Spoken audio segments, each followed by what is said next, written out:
If you got 3 minutes, I want to run a theory I have by you. I believe that content creation is more productive than therapy. And if you want to yell at me in the comments, well, then you got to stay at least to watch the rest of the video. Get an informed fucking take on what I believe, okay?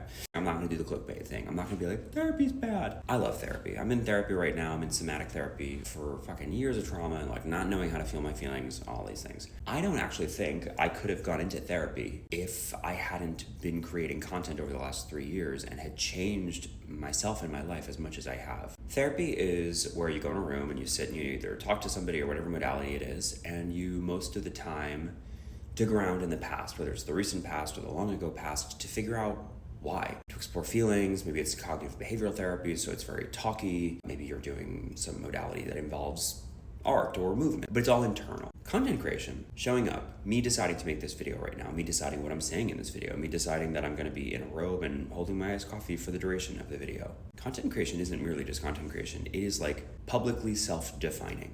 There are so many choices required when you show up to make a carousel post on Instagram, to make a text post on LinkedIn, to make a video on TikTok. Those choices require you to ask some big questions. Who am I? What do I want to say? What do I want to be known for? What do I feel strongly enough about contributing to the world? That's if you even start asking these questions, because most people who create content will never actually get below the surface of like, what's my niche? What's the hook? How can I ensnare an audience in my video or my content? So first of all, if you can like push against those powers and like actually create in an authentic manner that serves you first so that you can then generously serve others, you've already like grown. Content is the opportunity to take the internal healing that yes, you've done in therapy or you've just done on your own and actually externalize it. Because all the therapy in the world is incredible, but your life doesn't change if you don't do, be, act differently in your life. Content is the externalization of the internal healing. It's also the most incredible place to practice being seen, in a place that isn't as risky as the real world, right? I'm not standing on a street corner yelling my trauma to the world, but I am making this video with the awareness that I'm going to be witnessed by potentially thousands of people, and it's on me